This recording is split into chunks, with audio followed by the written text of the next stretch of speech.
Hi, this is Naveen Kumar. നമ്മളെല്ലാ ആളുകളും mobile phone ഉപയോഗിക്കുന്ന ആളുകളാണ്, ശരിയല്ലേ?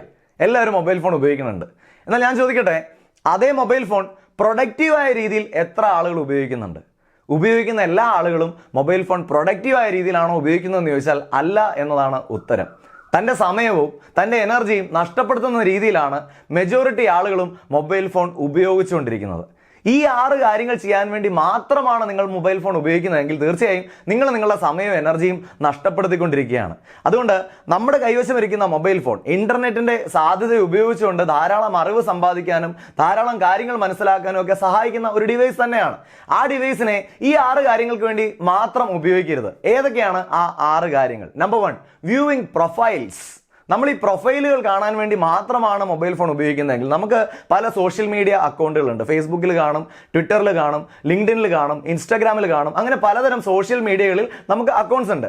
ഈ അക്കൗണ്ട്സിൽ കയറി പല ആളുകളുടെയും പ്രൊഫൈൽ നോക്കി നമ്മൾ സമയം കളയുന്നുണ്ടെങ്കിൽ യഥാർത്ഥത്തിൽ നമ്മളുടെ സമയത്തെ നമ്മൾ അൺപ്രൊഡക്റ്റീവായ രീതിയിൽ യാതൊരു പ്രയോജനവുമില്ലാത്ത രീതിയിൽ ഉപയോഗിച്ചുകൊണ്ടിരിക്കുകയാണ്. നിങ്ങളൊരു HR മാനേജറാണ്, നിങ്ങൾക്ക് കുറച്ച് തൊഴിലാളികളെ റിക്രൂട്ട് ചെയ്യണം, കുറച്ച് എംപ്ലോയീസിനെ റിക്രൂട്ട് ചെയ്യണം. ആ ഒരു പേർപ്പസിന് നിങ്ങൾ ആളുകളുടെ പ്രൊഫൈൽ നോക്കുന്നതല്ല ഞാൻ പറയുന്നത്. മറിച്ച് വെറുതെ ആളുകളുടെ പ്രൊഫൈലിലൂടെ ഇങ്ങനെ പൊയ്ക്കൊണ്ടിരിക്കുന്ന ഒരു സ്വഭാവം ഉണ്ടെങ്കിൽ അത് അവസാനിപ്പിക്കണം. എന്നിട്ട് എന്ത് ചെയ്യണം? അതിന് പകരമായി നിങ്ങളെ ബ്രാൻഡ് ചെയ്യാൻ വേണ്ടി അതേ സോഷ്യൽ മീഡിയയെ ഉപയോഗിക്കാൻ തുടങ്ങണം. നിങ്ങൾക്ക് പേഴ്സണലായുള്ള കപ്പാസിറ്റീസ്, അല്ലെങ്കിൽ നിങ്ങൾക്ക് പ്രൊഫഷണലായുള്ള കപ്പാസിറ്റീസ്, അതുമല്ലെങ്കിൽ നിങ്ങളുടെ പാഷൻ, ഈ 3 കാര്യങ്ങളുമായി ബന്ധപ്പെട്ട കാര്യങ്ങളെ ബ്രാൻഡ് ചെയ്യാൻ വേണ്ടി നിങ്ങളുടെ പ്രൊഫൈലുകളെ ഉപയോഗിക്കാൻ തുടങ്ങുക എന്നുള്ളതാണ് ആദ്യം ചെയ്യേണ്ടത്. വെറുതെ കുറെ ആളുകളുടെ പ്രൊഫൈലിലൂടെ കടന്നു പോകാതെ അവനവന്റെ സ്കില്ലും അവനവന്റെ ടാലന്റും അവനവന്റെ കപ്പാസിറ്റിയൊക്കെ അത് വിസിബിൾ ആക്കി മാറ്റാൻ, അത് നിങ്ങൾക്ക് ആരെയാണോ ടാർഗറ്റ് ചെയ്യുന്നത് അവരിലേക്ക് എത്തിക്കാൻ വേണ്ടി ഈ സെയിം പ്ലാറ്റ്ഫോമിനെ ഉപയോഗിച്ച് തുടങ്ങണം. വെറുതെ പ്രൊഫൈലുകൾ മാത്രം കാണാനായി നിങ്ങളുടെ മൊബൈൽ ഫോണിൽ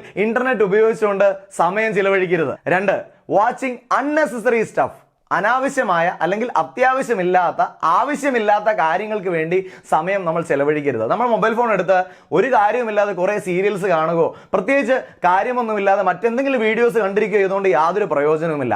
അങ്ങനെ സമയം ചിലവഴിക്കുന്നുണ്ടെങ്കിൽ അത് മാറ്റി എഡ്യൂക്കേഷണലായി നിങ്ങൾക്ക് എന്തെങ്കിലും പ്രയോജനം ലഭിക്കുന്ന, അല്ലെങ്കിൽ ഭാവിയിലേക്ക് നിങ്ങളുടെ കപ്പാസിറ്റിയെ ഡെവലപ്പ് ചെയ്യാൻ സഹായിക്കുന്ന, അതുമല്ലെങ്കിൽ നിങ്ങൾക്ക് പാഷനുള്ള മേഖലയിൽ കൂടുതൽ അറിവ് സമ്പാദിക്കാൻ കഴിയുന്ന രീതിയിൽ ഇത്തരത്തിലുള്ള കാര്യങ്ങൾ വാച്ച് ചെയ്യാൻ തയ്യാറാവണം. അൺനെസസറി ആയ സ്റ്റഫിന്റെ പുറകെ പോകാതെ നിങ്ങൾക്ക് നെസസറി ആയ, നിങ്ങൾക്ക് ആവശ്യമുള്ള ആ കാര്യങ്ങൾ പഠിക്കാനും ആ കാര്യങ്ങൾ മനസ്സിലാക്കാനും ആ കാര്യത്തിന്റെ സാധ്യതകളെ തിരിച്ചറിയാനും ഒക്കെ ഇതേ മാധ്യമം ഉപയോഗിക്കാൻ തുടങ്ങിയാൽ തീർച്ചയായും അത് നമുക്ക് പ്രയോജനകരമായി മാറും. മൊബൈൽ ഫോൺ ഈ ഒരു കാര്യത്തിന് വേണ്ടി മാത്രമേ നിങ്ങൾ ഉപയോഗിക്കരുത്.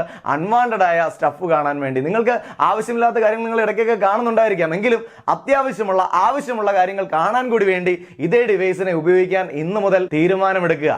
3, കൺസ്യൂമിംഗ് കണ്ടന്റ്സ്.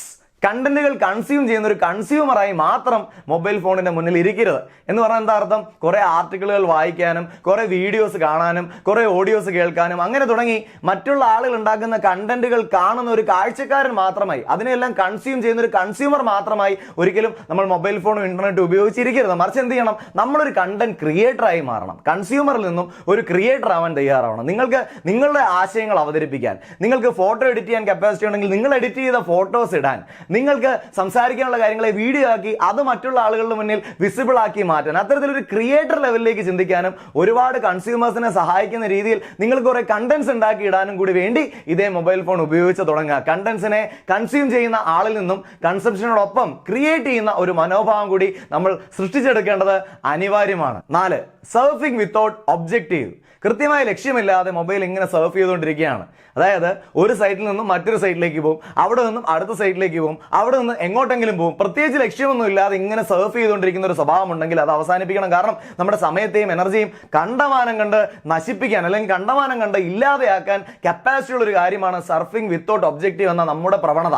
അതിനെ മാറ്റി എന്തിനാണ് ഞാൻ ഈ മൊബൈൽ ഫോൺ എടുത്തിരിക്കുന്നത്, എന്തിനാണ് ഞാനിപ്പോൾ ഇന്റർനെറ്റ് യൂസ് ചെയ്യുന്നത്, എന്താണ് എനിക്ക് അറിയേണ്ടത്, എന്താണ് എൻ്റെ ലൈഫ് മുൻപോട്ട് കൊണ്ടുപോകാൻ വേണ്ടി ഞാൻ പഠിക്കേണ്ടത്, എന്തൊക്കെ കാര്യങ്ങളാണ് പുതുതായി ഞാൻ മനസ്സിലാക്കേണ്ടത്, എൻ്റെ എക്സിസ്റ്റിംഗ് സ്കിൽസിനെ ഡെവലപ്പ് ചെയ്യാൻ ഞാൻ എന്തൊക്കെ ചെയ്യണം, എന്തൊക്കെ കാര്യങ്ങളാണ് ലോകത്തിൽ എൻ്റെ തൊഴിലുമായി ബന്ധപ്പെട്ട് വരുന്ന മാറ്റങ്ങൾ, ഇതൊക്കെ മനസ്സിലാക്കാനും പഠിക്കാനും പരിശോധിക്കാനും ഒക്കെ സർഫ് ചെയ്യുക. സർഫിംഗ് വിത്ത് ഒബ്ജക്റ്റീവ്, കൃത്യമായ ലക്ഷ്യത്തോടു കൂടി നമ്മൾ സർഫ് ചെയ്യാൻ തയ്യാറാവുക. ലൈഫിൽ ഒരു ഗോൾ ഇല്ലാത്ത മനുഷ്യൻ എങ്ങോട്ട് പോകണമെന്ന് അറിയാൻ പാടില്ലാതെ പോകുന്ന ഒരു വ്യക്തിയാണെന്ന് പറഞ്ഞ പോലെ തന്നെ കൃത്യമായ ഒരു ലക്ഷ്യമില്ലാതെ സർഫ് ചെയ്യുന്ന വ്യക്തി എങ്ങോട്ടെങ്കിലും ഒക്കെ പോകും. അദ്ദേഹത്തിന് ആവശ്യമുള്ള കാര്യങ്ങളൊന്നും ഇതേ മൊബൈൽ ഫോൺ ഉപയോഗിച്ചുകൊണ്ട് അദ്ദേഹത്തിന് അച്ചീവ് ചെയ്യാൻ കഴിയില്ല. എന്നാൽ ഇതേ വ്യക്തി തന്നെ ഒരു ഒബ്ജക്റ്റീവ് സെറ്റ് ചെയ്തുകൊണ്ടാണ് അതൊക്കെ ചെയ്യുന്നതെങ്കിൽ അദ്ദേഹത്തിന് ആവശ്യമുള്ള ഒരുപാട് ഇൻഫർമേഷൻ കിട്ടാൻ ഈ സെയിം ഡിവൈസ് സഹായകരമാവും. നാലാമതായി ചെയ്യേണ്ട കാര്യം ഇതാണ്, സർഫ് വിത്ത് ഒബ്ജക്റ്റീവ്. കൃത്യമായ ഒബ്ജക്റ്റീവോടുകൂടി സർഫ് ചെയ്യാൻ തയ്യാറാവുക.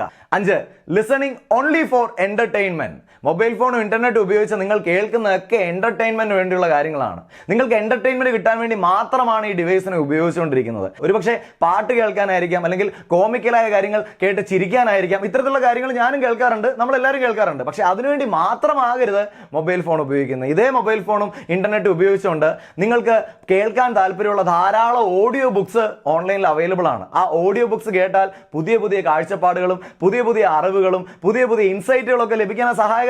നിങ്ങൾക്ക് ഏത് മേഖലയിലാണ് പഠിക്കാൻ താല്പര്യമുള്ളത്, നിങ്ങൾക്ക് ഏത് മേഖലയിലാണ് കൂടുതൽ അറിവ് സമ്പാദിക്കണം അല്ലെങ്കിൽ കൂടുതൽ നൈപുണ്യം ഡെവലപ്പ് ചെയ്യണമെന്ന് ആഗ്രഹിക്കുന്നത്, ആ മേഖല ഏതാണെന്ന് വീഡിയോയുടെ താഴെ കമന്റ് ചെയ്യുക.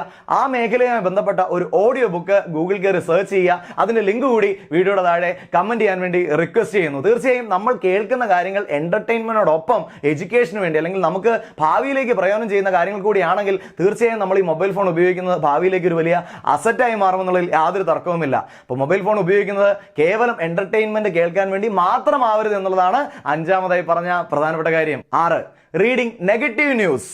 നെഗറ്റീവായ ന്യൂസുകൾ വായിക്കാൻ വേണ്ടി മാത്രം മൊബൈൽ ഫോണിനെ ഉപയോഗിക്കരുത്.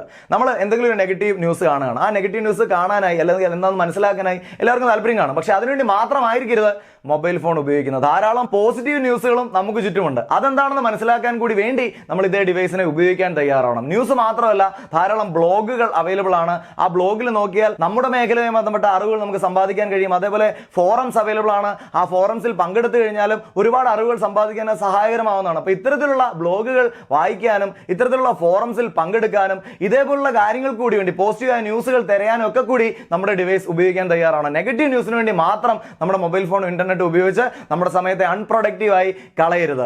ഈ വീഡിയോയിൽ നമ്മൾ മെൻഷൻ ചെയ്തത് ഈ കാര്യങ്ങൾ ചെയ്യാൻ മാത്രമായിരിക്കരുത് നിങ്ങളുടെ മൊബൈൽ ഫോൺ ഉപയോഗിക്കുന്നതെന്നാണ്. ഇപ്പോൾ പറഞ്ഞ 6 കാര്യങ്ങൾ നമ്മളൊക്കെ തന്നെ ചെയ്യുന്ന കാര്യങ്ങളാണ്. പക്ഷേ ഇതിനുവേണ്ടി മാത്രമാവരുത് നമ്മുടെ മൊബൈൽ ഫോണിനെ ഉപയോഗിക്കുന്നത്. അതിനോടൊപ്പം പ്രൊഡക്റ്റീവായ കാര്യങ്ങൾ ചെയ്യാനും നിങ്ങളുടെ സമയത്തിന് മൂല്യം ഉണ്ടാക്കാനും നിങ്ങൾ ആഗ്രഹിക്കുന്ന വലിയ വിജയം അച്ചീവ് ചെയ്യാനായി ഈ മൊബൈൽ ഫോണിനെ സഹായപ്രദമാക്കാനും ഒക്കെ ഈ വീഡിയോ സഹായകരമാകട്ടെ എന്ന് ഹൃദയത്തിന്റെ ഭാഷയിൽ ആശംസിക്കുന്നു.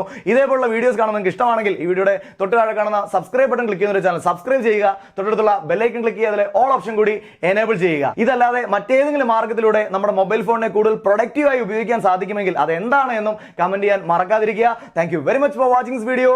Wishing all the very best. NK signing off.